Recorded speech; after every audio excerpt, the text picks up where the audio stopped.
नमस्कार, न्यूज 18 मध्य प्रदेश छत्तीसगढ़ देख रहे हैं आप और मैं हूं आपके साथ अवंतिका श्रीवास्तव। और सबसे पहले बात इंदौर की कर लेते हैं। इंदौर के पास गौतमपुरा में होता है एक ऐसा युद्ध जिसमें आसमान से बरसते हैं जलते हुए हिंगोट। इस हिंगोट युद्ध में भिड़ते हैं कलंगी और तुर्रा योद्धा। क्या है ये हिंगोट युद्ध, आइए जानते हैं।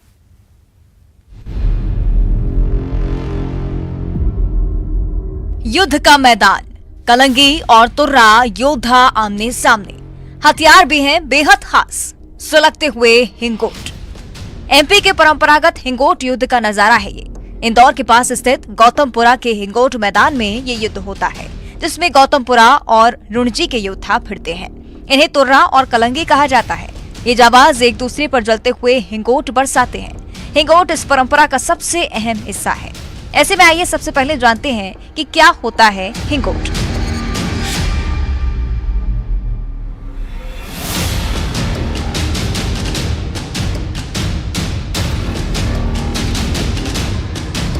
हिंगोट एक स्थानीय फल है। खोखला कर सुखाया जाता है। सूखे हिंगोट में बारूद भरा जाता है।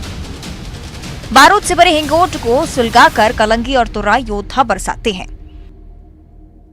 ये जो फल आप मेरे हाथ में देख रहे हैं, ये एक हिंगोनिया नामक वृक्ष के ऊपर ये फल लगता है। इस फल को तोड़ने के बाद में एक मशीन के द्वारा इसमें होल किया जाता है, जो कि एक साइड से बड़ा और दूसरी साइड से छोटा होल किया जाता है। एक हम लोग 8 से 10 दिन के प्रोसेस से एक बारूद तैयार करते हैं, जो आप देख रहे हैं मेरे सामने। इस बारूद को इसमें भरकर पूरा तैयार किया जाता है। बाद में इसे एक मिट्टी का डॉट लगा दिया जाता है, जिससे हिंगोट पूरा तैयार हो जाता है। इसके पश्चात एक स्टिक इसके साथ में हम लगा देते हैं, ताकि जिस भी डायरेक्शन में हम ये हिंगोट छोड़ें वो सीधा जाए, इधर उधर ना घुसे। लगभग इस पूरी प्रोसेस में हमको 8 से 10 दिन लगते हैं इसको तैयार करने में। और पारंपरिक रूप से हम ये कर रहे हैं। हमारे पिताजी भी किया करते थे, हम भी बना रहे हैं। और ये बड़ा आनंद आता है, बड़ा उत्साह रहता है हमको इस चीज को लेकर। हिंगोट युद्ध का कोई ऐतिहासिक प्रमाण तो मौजूद नहीं, लेकिन कहा जाता है कि ये परंपरा मुगलों और मराठों के जमाने से चली आ रही है।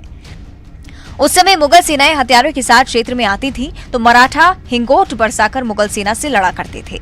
लड़ा के अपने हुनर न भूलें, इसके लिए प्रतीकात्मक युद्ध होता है और तब से प्रैक्टिस परंपरा बन गई है। इंदौर के पास गौतमपुरा में होता है हिंगोट युद्ध। गौतमपुरा के हिंगोट मैदान में युद्ध भिड़ते हैं गौतमपुरा और रुणजी के जाबाज। कलंगी और तुर्रा कहे जाते हैं योद्धा। एक दूसरे पर बरसाते हैं जलते हिंगोट। काफी पुराना है हिंगोट का इतिहास। मराठों और मुगलों के समय से परंपरा।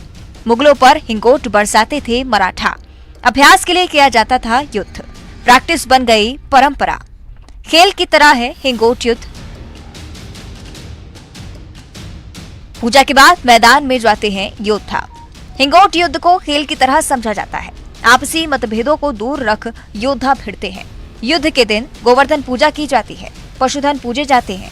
इसके बाद पहाड़ों की लड़ाई होती है, जिसके बाद योद्धा देवनारायण भगवान के मंदिर में जाकर पूजा करते हैं और एक साथ हिंगोट युद्ध के लिए मैदान में जाते हैं। एमपी में सालों से हिंगोट युद्ध की परंपरा जारी है। कलंगी और तुर्रा योद्धाओं का ये युद्ध बेहद अद्भुत है। योद्धा परंपरा के लिए आपस में भिड़ते हैं और ऐसा युद्ध जिसमें आपसी प्रेम होता है। Bureau report, news 18।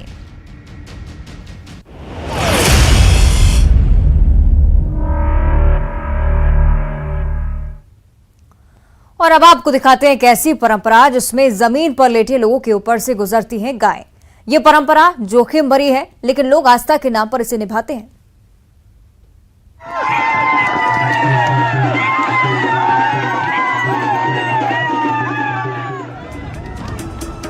जमीन पर लेटे लोग और उनके ऊपर से गुजरती गाय। इस दौरान कोई हादसा भी हो सकता है, लेकिन इन्हें कोई डर नहीं। ये आस्था है, भक्ति है, गायों के प्रति श्रद्धा है। यह हैरान कर देने वाली तस्वीरें उज्जैन के बड़नगर तहसील के भिड़ावत की है। यहाँ ग्रामीणों ने गाय का पूजन किया और इसके बाद दिखी एक ऐसी परंपरा जो हैरान कर देती है। पूजा के बाद लोग जमीन पर लेट गए और उनके ऊपर से गाय दौड़ाई गई। मान्यता है कि ऐसा करने से मन्नतें पूरी होती है। जिनकी मन्नत पूरी हो जाती है वे इस परंपरा में शामिल होते हैं। लोगों की मान्यता है कि ऐसा करने से देवताओं का आशीर्वाद मिलता है। ये परंपरा अनोखी है, लेकिन आस्था के नाम पर ये जोखिम उठाना भी है। इस तरह गायों को अपने ऊपर से दौड़ाने पर लोग घायल भी हो सकते हैं, लेकिन आस्था के नाम पर ये परंपरा जारी है। Bureau report, news 18।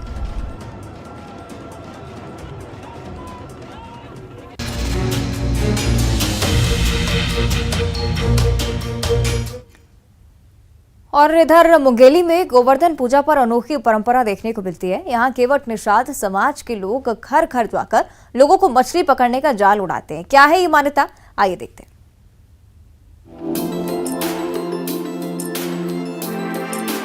पानी में मछलियां पकड़ने के काम आता है ये जाल, लेकिन यहाँ इंसानों को उड़ाया जा रहा है। ये मुंगेली की परंपरा है, आस्था है। मान्यता है कि ऐसा करने से सुख, समृद्धि और आरोग्य का आशीर्वाद मिलता है। मछली के जाल से सभी संकट, बाधाएं दूर होती हैं और इसके लिए मछुआरे घर घर जाकर लोगों को मछली का जाल उड़ाते हैं।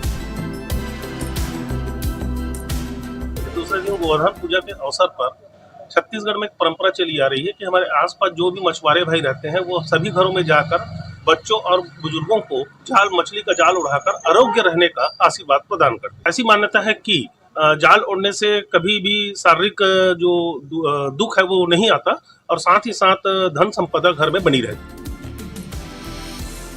ये परंपरा सालों पुरानी है। भगवान श्री राम को केवट ने नदी पार कराया था। श्री राम ने केवट का उद्धार किया था। कहा जाता है तब से ये परंपरा चली आ रही है। परंपरा हमारे सियान पहाड़ के उड़ात चले आ रहे हैं जाली, और हम बहुत शुभ मनाथन दीपावली ला।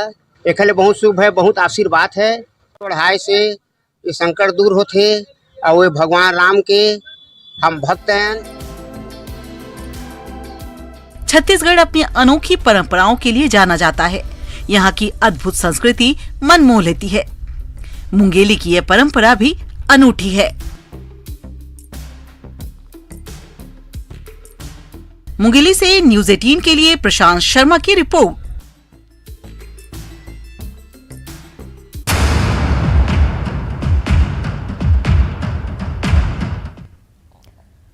और इन दिनों सतना में सितारों का जमावड़ा है। शाहरुख, सलमान से लेकर कैटरीना और राजकुमार सब आए हुए हैं। खबर बिल्कुल पक्की है, बस बात यह है कि इन्हें खरीदने के लिए दूर दूर से लोग भी यहाँ पर पहुंच रहे हैं, क्योंकि ये है भारत में लगने वाला इकलौता ऑफिशियल गधा मेला।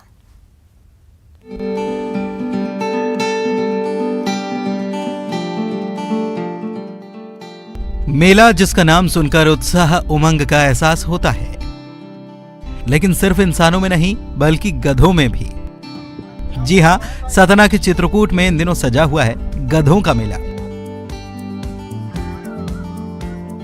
और मेला भी ऐसा वैसा नहीं, ये है ऑफिशियल गधा मेला, जिसकी शुरुआत मुगल काल में हुई थी और बादशाह औरंगजेब के वक्त से इसको शुरू किया गया। हर साल दीपावली के मौके पर इस मेले का आयोजन किया जाता है, जो 3 दिनों तक चलता है। और मंदाकिनी नदी के तट पर सैकड़ों की तादाद में गधे और खच्चर लाए जाते हैं। इनकी बोली लाखों में लगाई जाती है। सबसे खास बात यह कि इस मेले का भी अपना एक इतिहास है। लोग बताते हैं कि जब मुगलों की सेना में रसद और असलहा ढोने वालों की कमी हो गई, तो पूरे इलाके के गधा और खच्चर मालिकों को बुलाया गया और मेला लगाकर गधों की बोली लगाई गई। हाँ, गधा लेके आए। कब से आ रहे हैं यहाँ? आसो आए हैं, पर साल भी आए हैं। अच्छा, कितने गधा लेके आए हैं इस बार? ये इधर से आए हैं, 3 गधा लेके आए। 3 गधा। क्या कीमत रखी है आपने उनकी? उनकी जितनी अब लगा दें, व्यापारी लोग जितना लगा दें। नहीं, आपने कुछ कीमत रखी होगी तो, कि मैं इतने में बेचूंगा। तो हमें 12-13 में बेच रहे हैं 3 गधे। मेला लगा है तो खास तो होगा ही, फिर भले ही वो गधों का ही मेला क्यों न हो। तभी तो लोग दूर दूर से गधों के इस मेले को देखने यहाँ चले आते हैं। वहीं अलग अलग प्रदेशों से व्यापारी खच्चर गधे लेकर चित्रकूट पहुंचते हैं और यहाँ 3 दिनों तक इस मेले में लाखों का कारोबार भी होता है। टेक्नोलॉजी के इस दौर में जहां लोग आधुनिकता की तरफ बढ़े चले जा रहे हैं, वहीं चित्रकूट में आज भी वर्षों पुरानी परंपरा बखूबी निभाई जाती है। इस मेले में गधे और खच्चरों की कीमत हजारों लाखों रुपए तक होती है। वहीं व्यापारी अपने गधों के नाम भी फिल्मी सितारों के नाम पर रखते हैं। जैसे कोई सलमान तो कोई शाहरुख और कोई कैटरीना के नाम से जाना जाता है। वैसे इस बार के मेले में सबसे ज्यादा कीमत सलमान नाम के गधे की है। जिसका दाम 1,20,000 रुपए रखा गया है। वहीं राजकुमार की कीमत मात्र 30,000।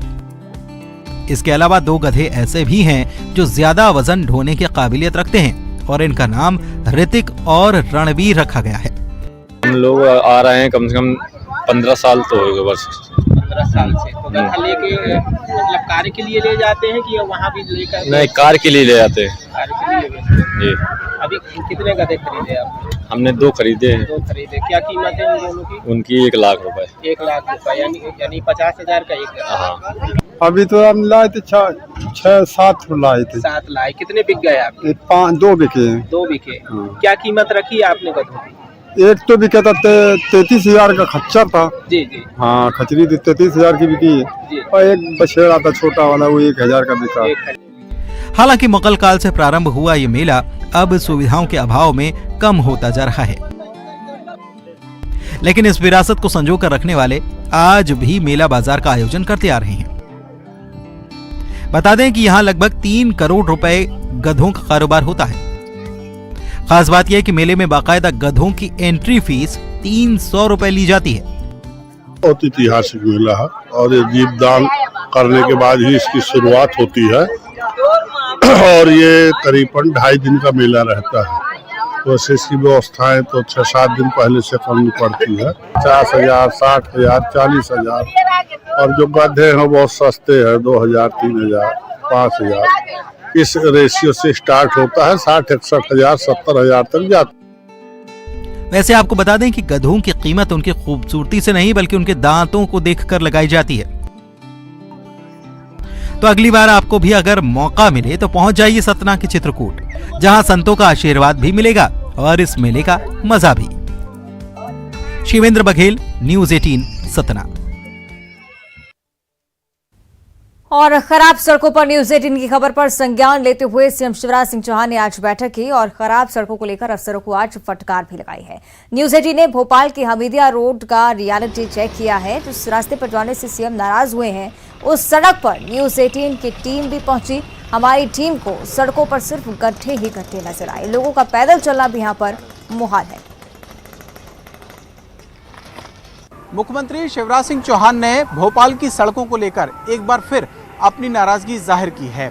आखिरकार मुख्यमंत्री की नाराजगी की वजह क्या है और वो कौन सी सड़क है जिस पर मुख्यमंत्री खुद निकले थे और उसकी खस्ता हाल देखकर उन्होंने अधिकारियों को फटकार लगाई। हम चलेंगे उसी रोड पर और आपको बताएंगे उसका रियलिटी चेक कि आखिरकार उसकी हालत क्या है। हमने एक ये ई रिक्शा पकड़ा हुआ है, ये रोज़ाना इसी रास्ते से गुजरते हैं, हम भी इसी रास्ते से गुजरेंगे। हम अपने कैमरा सहयोगी से कहेंगे कि वो आके इसी ई रिक्शा में बैठें और समझें कि आखिरकार उनके आम लोग जब यहाँ से निकलते होंगे तो उन्हें किस तरीके की परेशानी का सामना रोज़ करना पड़ता होगा, जो जिस बात का सामना मुख्यमंत्री शिवराज सिंह चौहान को खुद करना पड़ा है। ये रास्ता दरअसल हमीदिया जो हॉस्पिटल है वहाँ से शाहजहानाबाद की तरफ जाता है और शाहजहानाबाद की तरफ जाते हुए ही ये रास्ता इस कदर ख़राब है कि जिसका अंदाज़ा लगाना थोड़ा सा मुश्किल है।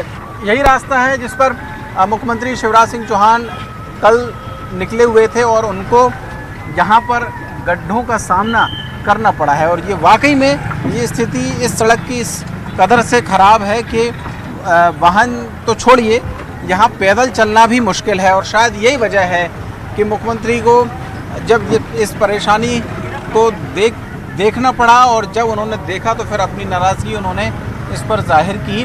हालांकि इससे पहले भी मुख्यमंत्री अपनी नाराज़गी भोपाल की सड़कों को लेकर जाहिर कर चुके हैं और वो नाराज़गी इस हद तक थी कि उन्होंने सड़कों का संधारण करने वाली एक एजेंसी कहें या विभाग कहें सीपीए को बंद करने तक का फैसला उन्होंने सुना दिया था और ये कहा था कि इतने सारे विभागों की कोई ज़रूरत नहीं है, इससे मेंटेनेंस नहीं हो पाता है। लेकिन फिर एक बार वही स्थिति बनी है, सीपीए तो बंद हो चुका है लेकिन सड़कों की स्थिति अभी तक भी नहीं सुधरी है।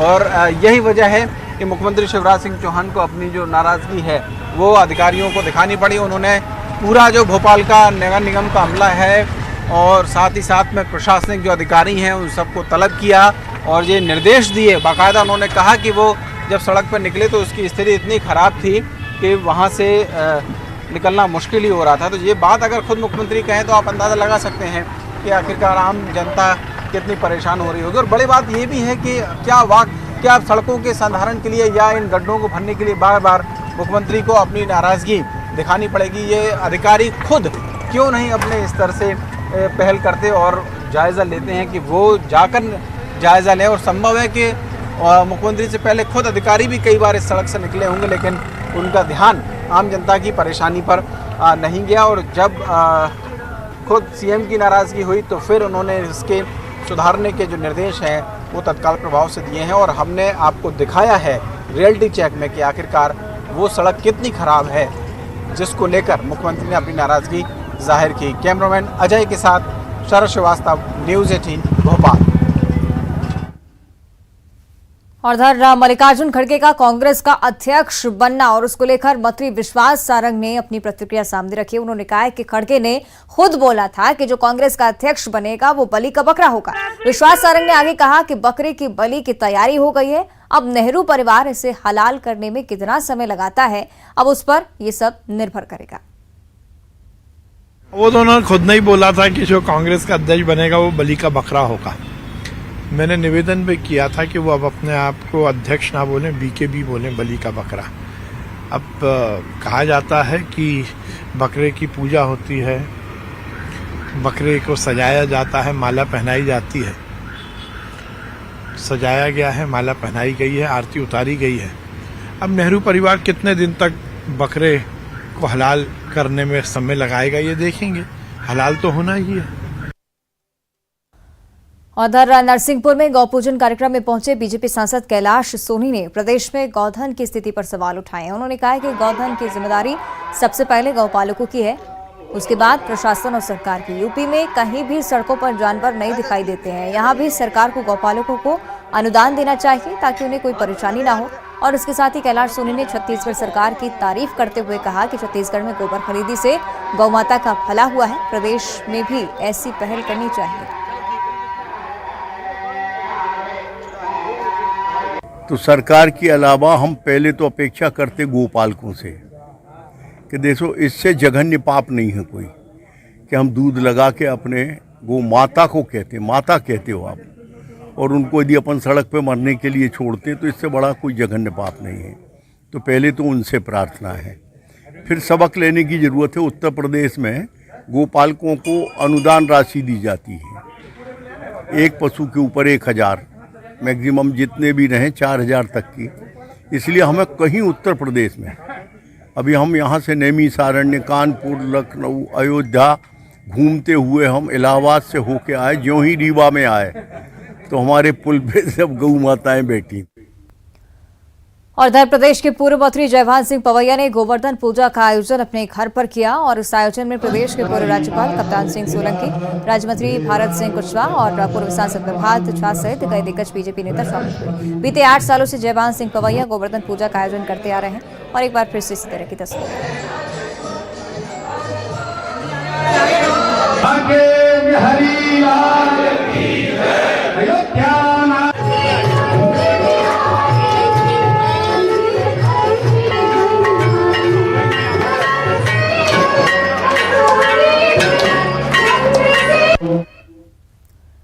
और इधर जबलपुर सिविल लाइन थाना इलाके में 1 अक्टूबर को बिल्डर राजू वर्मा ने अपनी लाइसेंसी गन से खुद को गोली मार ली थी। पुलिस ने बिल्डर को गंभीर हालत में अस्पताल में भर्ती कराया था, जहां इलाज के दौरान आज राजू वर्मा की मौत हो गई है। राजू वर्मा ने आत्महत्या क्यों की अभी भी इसकी जानकारी नहीं लग पाई है। राजू वर्मा की बड़ी बिल्डरों में गिनती की जाती थी और वो कई कॉलेजों के संचालक भी रह चुके हैं।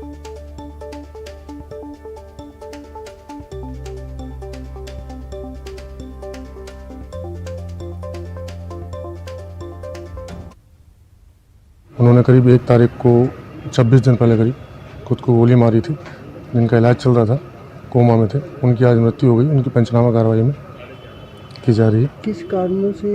अभी कारण जैसे स्पष्ट होगा आप लोगों को जानकारी दी। आगे बढ़ते हैं। दुर्ग से बड़ी खबर है। दुर्ग स्टेशन में एक बड़ा हादसा हुआ है। ट्रेन की बोगी पर एक युवक चढ़ा और ओवरहेड तार की चपेट में आ गया तो जोरदार धमाके के साथ यहां पर आग लगी और उस आग में युवक भी झुलस गया। हादसे में युवक गंभीर रूप से घायल बताया जा रहा है। अमृतसर बिलासपुर ट्रेन की एक घटना है। गंभीर हालत में इस युवक को मेकाहारा में भर्ती कराया गया है जांजगीर चांपा का रहने वाला युवक बताया जा रहा है। दुर्ग जीआरपी जांच में जुटी हुई। देखिए तस्वीरें किस तरह से ओवरहेड तार की चपेट में युवक आया और अचानक से झुलसा और वहीं पर गिर पड़ा। गंभीर हालत इस युवक की बनी हुई है। दुर्ग का रहने वाला है। मेकहारा में इसे इलाज के लिए भर्ती कराया गया है। एक बार फिर से देखिए भीषण तस्वीरें, डरा देने वाली तस्वीरें हैं। इस तरह से ट्रेन की बोगी पर ये युवक ऊपर चढ़ा, अचानक से ओवरहेड तार की चपेट में आने से ब्लास्ट और इसके बाद इस युवक की हालत गंभीर।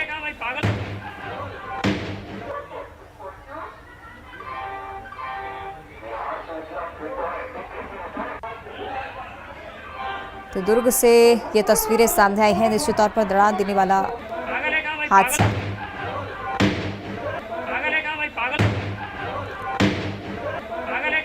और अब धमतरी से बड़ी खबर है। सीसीटीवी में रफ्तार का कहर कैद हुआ है। आपको बता दें कि कार ने बाइक सवार को टक्कर मारी और इस हादसे में 2 लोग घायल बताए जा रहे हैं। सिहावा रोड पर कार ने टक्कर मारी है। केरेगांव थाना क्षेत्र की घटना है और कार ने बाइक सवार को जो टक्कर मारी, रफ्तार का कहर। एक बार फिर से देखें तस्वीरें धमतरी से और साफ तौर पर आप देख पाएंगे किस तरह से बाइक सवार इस सड़क पर मौजूद था। पीछे से कार आती है, अचानक से बाइक सवार को टक्कर और देखिए 2 लोग इस घटना में घायल हुए हैं।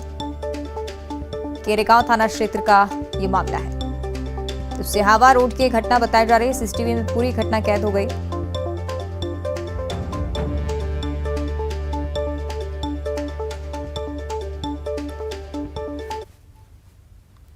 और जशपुर से बड़ी खबर है। भाटापाट गांव में भालू घुस आया है और भालू ने एक महिला पर हमला भी किया है।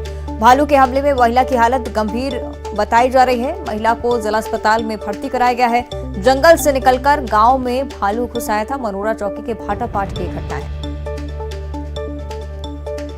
तो भाटापाट गांव का हम जिक्र करें, जहां पर एक भालू घुस आया। अचानक से एक महिला पर इस भालू ने हमला कर दिया। बताया जा रहा है कि महिला की हालत गंभीर है, अस्पताल में भर्ती है। जशपुर की जानकारी, जहां पर लगातार भालू की आमद से ग्रामीण भी परेशान हैं।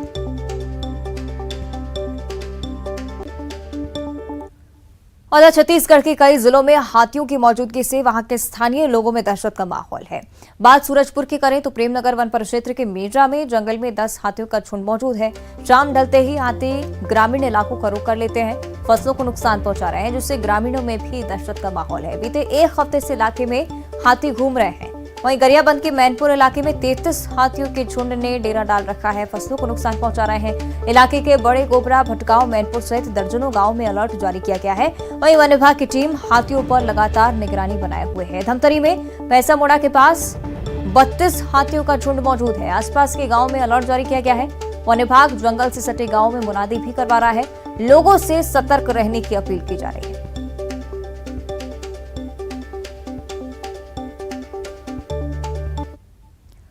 और इसी के साथ इस खास बुलेटिन में फिलहाल इतना ही। देखते रहिए न्यूज़ 18।